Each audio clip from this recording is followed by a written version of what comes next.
नमस्कार।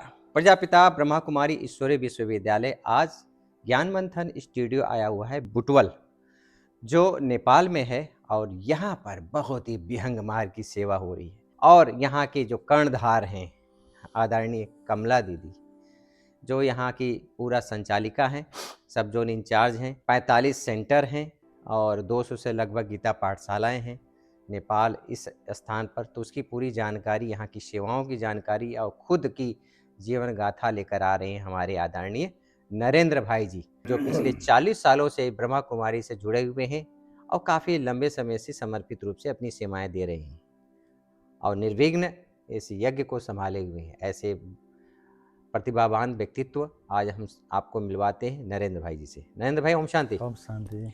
नरेंद्र भाई, ये बताइए, जैसे कि आप का जन्म यहीं हुआ था बुटवल में? नहीं, यहाँ से काफ़ी दूर पर्वत डिस्ट्रिक्ट में। पर्वत काठमांडू नहीं, पर्वत इधर नॉर्थ में पर्वत है, कुछ जगह का नाम पोखरा पर्वत से है। और आगे। तो पढ़ाई लिखाई भी वहीं हुई? हाँ, नहीं, बचपन में ही यहीं आए बुटवल में। बुटवल में बचपन में आ हाँ, गए थे। यहाँ ओके। आगे। कितने भाई बहन हैं आप लोग? मेरे से 3 भाई 1 बहन और माता पिता। अच्छा, तो पहले ज्ञान में कौन आया? सबसे पहले मैं ही आया था। अच्छा, जब आप ज्ञान में आए, ज्ञान होने से पहले आप किसको भगवान मानते थे, जिसकी आप पूजा करते थे? ऐसे तो आदि सनातन जो धर्म है, हिंदू कहते हैं, उसी में आस्था था ज़्यादातर। जैसे हम अब शिव बाबा बोलते हैं, शिव जी भगवान और सभी देवी देवताओं को मानते थे। ऐसे श्रद्धा था और कुछ जिज्ञासा भी थी, ये कहाँ है भगवान का लोक, कहाँ है, आदि इत्यादि। अब इस मृत्यु के बाद क्या होगा, कहाँ जाएंगे, आदि इत्यादि तो क्वेश्चन मन में रहता था। आपके मम्मी पापा किसकी पूजा करते? सनातन के हिसाब से शिव जी का और जो भी श्री कृष्ण लगा देवी देवताओं का, सभी का। मैंने जो भी देवी देवता हैं सबकी पूजा आप करते थे। अचानक ये ब्रह्मा कुमारी के संपर्क में आप कैसे आए? हमारे नज़दीक में ही एक पुलचक, बुटवल पुलचक है, वहाँ एक ब्रांच था, रेंट में चलता था। मेरे जैसे 3-4 मित्र थे स्कूल पढ़ने वाले, हम 7-8 क्लास में पढ़ते थे। तो उन्होंने बोला कि हाँ, ऐसा ओम शांति का है, चलो करके ले गए।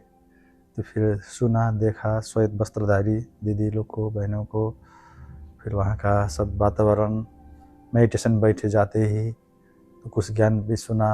तो फिर धीरे धीरे प्रभाव पड़ा। क्या चीज़ आपको अच्छा लगा? वो जो 7 दिन का कोर्स होता है। ऐसे तो मैंने सही बताऊँ तो 7 दिन का कोर्स नहीं किया अभी तक। अच्छा, जी। तो क्या चीज़ अच्छा लग गया आपको, जो इसमें आप अपने जीवन को समर्पित कर दिए? बहनों का जो पवित्र और निश्चल, निश्चल, निष्कपट जैसी चेहरा, बाबा के प्रति भावना, वो श्वेत वस्त्र, वहाँ का पवित्र शांति का वातावरण। और मेरे को जैसे परमधाम का चित्र रखा है ना, परमधाम का चित्र जो बड़ा अट्रैक्टिव था मेरे लिए। और कल्पवृक्ष का परमधाम का वो कमेंट्री चिपकाया था वॉल में, वो मैं पढ़ता था ऐसे, परमधाम ये लाल सुनहरा रंग का एक घर है, वो है आत्माओं की दुनिया, आत्माओं का वो चित्र भी था। तो एकदम मेरे को टच हो गया कि वो परमधाम का पूरा डायरेक्ट, जैसे बिना कोर्स भी टच हो गया। अच्छा, वो ज्योति स्वरूप के ज्योति माना सितारों की दुनिया आपको टच हो गई। जी। और तब से आप आना जाना मेडिटेशन जिसको कहते हैं करते आए, तो उससे आपको प्राप्ति भी होती रही। तो आप जब उसमें पढ़ाई करते थे उसमें कुछ फायदा हुआ आपको?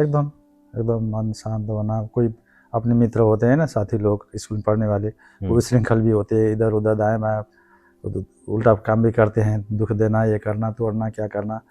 मेरे को ऐसे तो मेरे स्वभाव से भी ओरिजिनली पहले से अच्छा नहीं लगता था, लेकिन ज्ञान के बाद तो और डीप में मैंने सोचने लगा कि नहीं, ऐसा उल्टा पुल्टा नहीं करना है। ऐसा लगा। मेरे कई प्रकार के मित्र थे, दुष्ट टाइप के भी थे, एकदम होता है ना बदमाश टाइप के भी थे, सरल सज्जन वाले भी थे, सभी प्रकार के मेरे मित्र थे, लेकिन मेरे द्वारा गलत काम नहीं किया।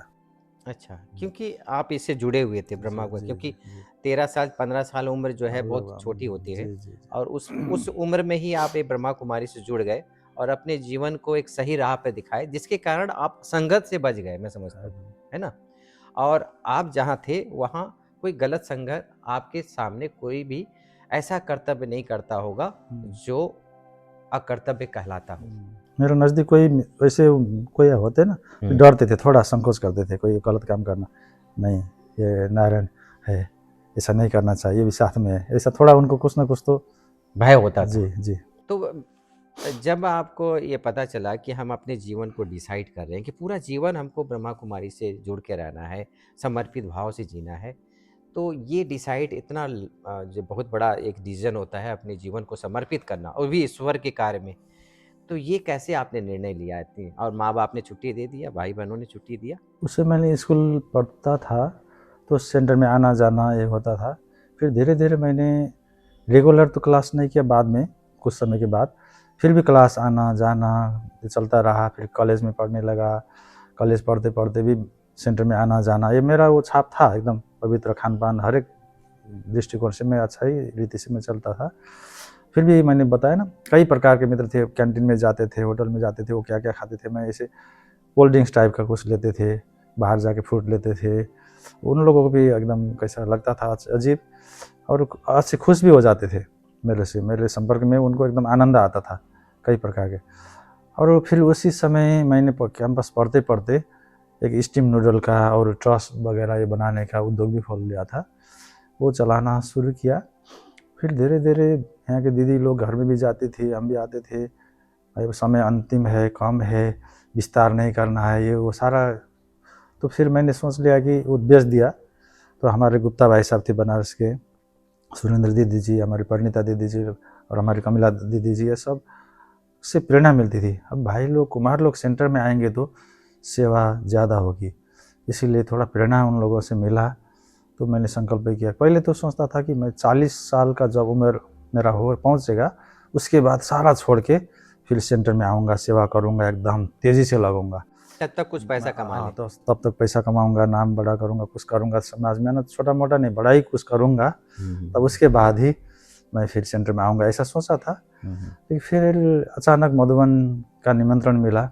कोई भाई जी मधुबन से आए थे, तो उनके साथ अचानक से जैसे कल जाना आज ही रेडी करके दीदी लोग ने बोली, तो मैं तुरंत रेडी हाँ जी करके फिर ट्रेन से गए। तो एक लगभग 11 मास 12 मास वहाँ रुके। तो मेरे जैसे कई यंग यूथ भाई लोग कई देशों से, कई जापान के होते थे, कोई अमेरिका के होते थे, कई कहाँ के होते थे, कोई भारत के, नेपाल के। तो और वहाँ बड़े-बड़े दादियों की और भाई साहब जैसे निर्मल भाई साहब है, जगदीश भाई साहब, उन लोगों का दृष्टि कुछ थोड़ा बहुत भी कोई वरदानी बोल। और वहाँ मधुबन का आंगन में शाम को रहते थे तपस्या करके, सेवा करके। तो एकदम मेरे को संकल्प आया कि नहीं 40 साल वेट नहीं करना है। पहली बार कब मधुबन पहुँचे? पहुँचे 1992 के आसपास है। उसी समय आपको प्रेरणा मिली एकदम निर्भय भाई से और जी, अन्य सभी से सीनियर भाई बहनों से। हाँ, वो देखे कि नहीं 40 साल तक वेट नहीं करना है, अभी से लगना है। तो फिर कुछ समय वहाँ रह के फिर सेंटर में आए। तो कुछ करके फिर मैं घर का बड़ा बेटा था, थोड़ा घर के लिए भी कुछ सेटिंग करके फिर माँ बाप से भी छुट्टी मिली क्योंकि ज्ञानी थे। चलो आपका ये इच्छा है तो करके फिर सेवा में समर्पित हो गए। मतलब माँ बाप ने कोई आपको ऑब्जेक्शन नहीं किया कि नहीं आपको इसमें लाइन में नहीं चलना है, भले चलो आपकी अपना ऐसी लाइफ इच्छा है। तो होती है, बड़ा बेटा है कुछ कमाई करके ज्ञान में चले, कुछ करे, सेवा भी करे, तपस्या भी करे, लेकिन कुछ करे। वो होता था ऐसे उनका भाव तो, लेकिन फिर भी आपकी इच्छा है तो चलो फिर करके छुट्टी भी दिया। और सौभाग्य से आप जब ज्ञान में आए तो आपके छोटे भाई भरत भाई वो भी ज्ञान में आ गए इसमें। जी उसी समय दोनों एकदम छोटे ही थे। छोटे थे। मैं आने के बाद फिर माताजी पिताजी आने लगे, फिर वो छोटा भाई बीच वाला भाई भी, वो भी ज्ञान में चलने लगे। अभी बीच वाला भाई संपर्क में सहयोगी है, माँ बाप को भी संभाल रहे हो, तो दोनों को बैलेंस वो चला रहे हैं। तो यहाँ का कारोबार, कितने सेंटर हैं, कितने गीता पाठशाला हैं बुटवल के अंदर? 30+ ब्रांच है और 100 से ऊपर पाठशालाएं हैं, कई क्लासेस भी हैं। अच्छा जी, कितनी बहनें समर्पित रूप से? लगभग 150। दिनचर्या बताएं। अब अमृत बेला से तो 3 साढ़े 3 बजे से करीब 1-1.5 घंटा योग तपस्या करना, फिर फिजिकली अपना हेल्थ के लिए कुछ करना, अपना रूम वगैरह थोड़ा सफाई करे और स्नान आदि करके थोड़ा गर्म पानी या ग्रीन टी कुछ लेके थोड़ा हो सके वॉकिंग करें, नहीं तो फिर क्लास में आए, भाई बहनों से मिलने के बाद फिर आगे दिनचर्या जो भी होता है, कहीं सेंटर में जाना होता है, कहीं प्रोग्राम ऑर्गेनाइज करना होता है। अब नज़दीक में रिट्रीट सेंटर है, वहाँ भी जाना होता है, कभी निर्माण का थोड़ा इनलाइटनमेंट, जैसे वो अपनी स्थिति को उच्च बनाए सभी को, जैसे वाइब्रेशन से बाबा बोलते हैं ना, अंत में अभी तो टॉकी चल रहा है, फिर मूवी होगा, फिर साइलेंस होगा, तो अभी साइलेंस तक पहुंचना है। अभी जो थोड़ा समय मिला है, टर्की से, मूवी से भी करें, संकल्प से भी, तीनों साथ साथ में ले जाएं अभी। बाद में तो साइलेंस का ही रहेगा शायद। सकाश की सेवा जिसको कहते हाँ हैं। जी जी। जब तक अभी फिजिकली जो माहौल है यहाँ कुछ करें, सेंटर्स बढ़ाएं, बड़े बड़े प्रोग्राम करें, और रिट्रीट सेंटर है वो उनको अच्छा बनाएं, ये भी कंप्लीट करके बड़े बड़े प्रोग्राम करके पब्लिक को भी संदेश दें, भाई बहनों को भी अच्छा पालना दें। माना मेन लक्ष्य है कि जो भी आत्माएं हैं जो व्यसन है कर रहे हैं, अज्ञानी हैं, और जीवन में जो है दुख है, तनाव है, टेंशन है, उन सबको भी ज्ञान देकर उनके जो है टेंशन मुक्त करना, विषय ना आपका लक्ष्य ये एकदम। तो नरेंद्र भाई, जैसे कि आप जब माउंट आबू जाते हैं, अभी तो बाबा नहीं आ रहे हैं, उस समय तो आप बाबा की पालना लिए, अब जाते हैं तो क्या फीलिंग करते हैं? पहले बाबा सामने थे, और पर्दे पीछे हैं, हमारे साथ में हैं, ऐसा फील होता है। पर्दे पीछे से हमको साथ दे रहे हैं, पीछे से बाबा का हाथ है, साथ है, एकदम आगे बढ़ा रहे हैं बाबा, ऐसा फील होता है, व्यक्त फील होता है। मतलब अव्यक्त पालना वो अनुभव कर रहे हैं। एकदम। भले वो बाबा का आना बंद हो गया 2017 के बाद, लेकिन वो फीलिंग आज दिन तक बरकरार है, इसी कारण आप मधुबन जाते हैं। तो नरेंद्र भाई, आप दादियों से भी मिले होंगे, तो क्या उनके जीवन से आपको प्रेरणा मिली कि मुझे ऐसा कुछ करना चाहिए? काश्मीरी दादी जी थे, तो उन्होंने अपने हाथों से कुमार भट्टी में जैसे मक्खन मलाई वगैरह खिलाती थी, इतना क्लास साथ में भोजन करती थी, क्लास कराती थी, इतना प्रेम का भावना, अपनापन जी, अपनापन, और उनसे जैसे शक्ति वाइब्रेशन मिलती थी, करंट जैसे मिलता था। गुलजार दादी जी के सामने जाते थे, वो कुछ ना बोले जैसे बोल के ज्ञान तो देती ही थी, वो उससे तो मिलता ही था प्रेरणा, बिना बोले भी जैसे वो शांति की वाइब्रेशन, मैं भी वो शांति फीलिंग कर रहा हूँ और मेरे से भी वाइब्रेट हो रहा है, ऐसा जानकी दादी, चाहे कोई भी दादी हो, एकदम पावर का फीलिंग होता था, लाइट और माइट का, अपनापन का। जी, कोई जी, अपना हमारी दादी है, कोई हमारी माँ है, इसी अपनापन महसूस होता है कि इनके देखने से हमारी जितने भी क्वेश्चन है सब खत्म हो गया। नरेंद्र भाई, कितना आप बैलेंस बना कर रखते हैं सेवाओं को और अपने पुरुषार्थ में? कोशिश करते हैं। अभी कभी तो प्रोग्राम का एकदम भाग दौड़ तो होता है, होते हुए भी उसमें भी एंजॉय करके वो स्थिति खराब ना करें।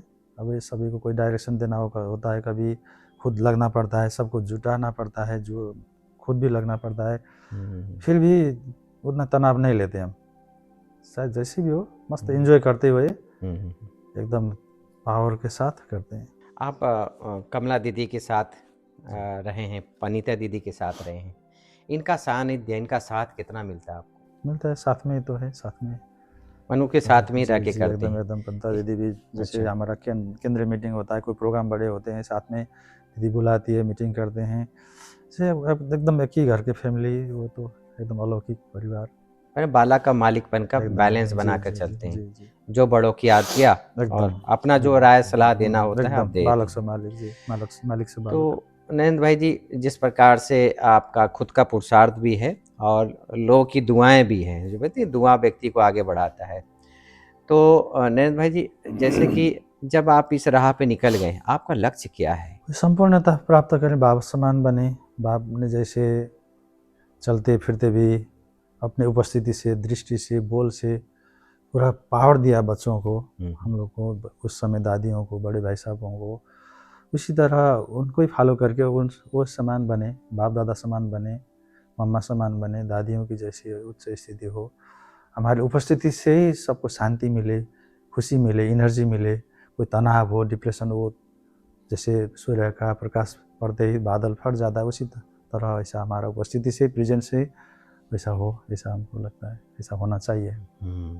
आपके शब्दों से ही लग रहा है कि आपने बहुत ही गहरे कोई सन्यासी से संपर्क किए हैं, और वो सन्यासी शायद जो मुरलियों में नाम आता है गुप्ता भाई जी, उनका कितना सानिध्य आपको मिला, उनके जीवन से क्या प्रेरणा मिली? जी, वो बीच बीच में नेपाल का चक्कर लगाने आते थे, बुटोल में आते थे, 1-2 दिन रुकते थे, 2-4 दिन, तो देखते ही जैसे हमको भी ऐसा फील होता था कि ब्रह्मा बाबा को साकार में तो नहीं देखा इस जीवन में, इस शरीर के द्वारा, ब्रह्मा बाबा का ही कुछ दूसरा रूप जैसा, ऐसा एकदम अलौकिक पिता का जैसा फीलिंग होता था गुप्ता भाई जी को देखते, जो कि वो भी गृहस्थी थे, और उनकी युगल जो है गोरखपुर की कमला बहन, वो भी वहाँ की इंचार्ज थी। आते ही जैसे हमको भी एनर्जी मिलता था, उत्साह होता था कि वो भाई साहब से मिले। वो उनसे क्या क्या प्रेरणा मिली आपको? एक तो समर्पित होने की, और कुछ सेवा करना है, बड़ा करना है। ऐसे सिंपली योग करो, खाओ पियो, ऐसा सामान्य सेवा नहीं, कुछ बड़ा सेवा करना है ऐसा। तो उसके लिए आपने क्या अपने प्लान बनाया? अब यहाँ बुटवल में जैसे करीब करीब 30 एकड़ ज़मीन में रिट्रीट सेंटर बना है। वहाँ पब्लिक नॉन बीकेज भी जाते हैं, रमते, वहाँ शांति का फील करते हैं। वहाँ एग्जीबिशन से, प्रोग्राम से, शिविर वगैरह रखते हैं, भट्टी वगैरह भी रखते हैं बीच बीच में, और डेली भी वहाँ एग्जीबिशन चलती है, कोर्स वगैरह भी होता है। और बीके भाई बहनों के लिए भी वो पवित्र ऐसा स्थल है, कोई पिकनिक भी कर सकते हैं, भट्टी भी कर सकते हैं, कोई वर्कशॉप भी कर सकते हैं, अपना ब्राह्मण का गेट टुगेदर, हर प्रकार की प्रोग्राम सेवा के लिए एक अच्छा प्लेटफॉर्म है। और ये भवन भी अच्छा बना करके भी यहाँ भी बड़े बड़े प्रोग्राम्स करने हैं, और सेंटर सब सेंटर्स तो खोल ही रहे हैं। अभी कुछ बड़े प्रोग्राम्स के लिए प्लानिंग कर रहे हैं। जो पीस पार्क आपने बनाया है, जैसे कि पीस पार्क माउंट आबू में है, उसको देखकर नरेंद्र भाई 22 गार्डन हमको बॉम्बे में मिला। अच्छा। तो आपका जो पीस पार्क है, मैं देखा बहुत भव्य, बहुत अच्छा बना है, और आगे भी आप बना रहे हैं। तो वही पब्लिक के लिए भी होगा, वो सबके जी, पब्लिक के जनता लिए, जनार्दन के लिए जी, भी और होगा? बीकेएस के लिए भी। आपकी जो जोनल इंचार्ज हैं सुरेंद्र दीदी, जी, उनसे आप जब मिलते हैं तो क्या महसूसता होती है? वो भी एक माँ है, दादी की दूसरी रूप है, दादी है, अपने सही गार्जियन जैसे साकार में वो भी बड़ी गार्जियन है, और आज के रूप में संदेशी भी हैं वो। जी जी। बाबा तो ऊपर में है ही है, लेकिन ये बड़े बड़े महारथी दीदी लोग का सानिध्य था, बहुत अच्छा लगता है, हमको भी एम्पावर जैसे हो जाते हैं। नयन भाई जी, आपसे मिलकर बड़ा ही आनंद आ रहा है, और मैं चाहूँगा कि आप अपने इस लक्ष्य, जो संपूर्णता का लक्ष्य आपने लिया है, ये सब कार्य करते हुए भी, और स्वयं को भी हल्का रखें, और इस कारोबार को भी सबको अपने मन वचन कर्म संपर्क संबंध से, व्यवहार से सबको बाप समान बनने की जो प्रेरणाएं हैं आप देते रहें। Good wishes. और मैं चाहूँगा कि आप आज की युवाओं के लिए 2 शब्द हमारे जो व्यूअर्स हैं उनको आप ज़रूर बताएं कि तम्बाकू, गुटखा, बीड़ी, सिगरेट, पान मसाला जो खाते हैं, इससे कैसे छुटकारा पाया जाए और ये कैसे छूटेगा, इसके लिए कुछ हमारा संदेश आप ज़रूर दें। युवा तो डबल पावर है, फिजिकली बॉडीली पावर भी होता है, मेंटल पावर भी होता है। जो मेंटल पावर कंस्ट्रक्टिव और पॉजिटिव लाइफ स्टाइल के लिए हो, देश के लिए हो, समाज के लिए हो, सबके कल्याण के लिए हो, तो बहुत कुछ कर सकते हैं। आज हिस्ट्री में देखते हैं, जो भी बड़े बड़े महान हस्तियाँ हैं, चाहे धार्मिक हिसाब से देखें, राम, कृष्ण, बुद्ध, ऐसे जीसस क्राइस्ट, कई ऐसे वैज्ञानिक युवा अवस्था में ही उन्होंने ऐसा सिद्धि या नामी ग्रामी हुए, और समाज को, विश्व को कुछ दिए। माना युवा को भी फिर गाइडलाइन की भी ज़रूरत है। अभी तो विश्व में इतना ये मोबाइल का, ये आईटी का टेक्नोलॉजी जो है, कहाँ जाए, अब कोई सही ट्रैक पकड़े तो वो सही ट्रैक में चलेगा। अब कहीं भंवर में जैसे फंस जाएंगे, ऐसा भी माहौल है, बड़ा डेंजर भी है, माया का पंप भी है। और इसीलिए ऐसे युवाओं को ऐसा राजयोग मेडिटेशन का कुछ संदेश दे करके, ये पॉजिटिव लाइफ स्टाइल का, वैल्यू एजुकेशन का जो ईश्वरी विश्वविद्यालय के द्वारा देते हैं, वो भी उनको प्रोग्राम आयोजन करके उनको बुला के कुछ संदेश दे करके उनको भी प्रेरणा दें, और समाज के लिए भी जिए, केवल अपने लिए न जिए, ऐसा हम चाहते हैं। दोस्तों, आपने सुना कि कैसे नरेंद्र भाई ने एक छोटे से बालक रूप में मात्र 13 साल की उम्र में आप ब्रह्मा कुमारी से जुड़े और अपने जीवन को एक नया प्लेटफार्म दिया हुआ है सुविचारों का, सुसंस्कृति का, सुसंस्कार का, और अपने इस जीवन को सफल बनाया, और आज दिन तक प्रभु की याद में अपने जीवन को सफल बना रहे हैं। खुद तो जगे हैं, दूसरों को भी जगा रहे हैं। ऐसे प्रतिभावान व्यक्तित्व के साथ फिर एक नए समय पर नए व्यक्तित्व के साथ फिर मिलते हैं। तब तक के लिए नमस्कार।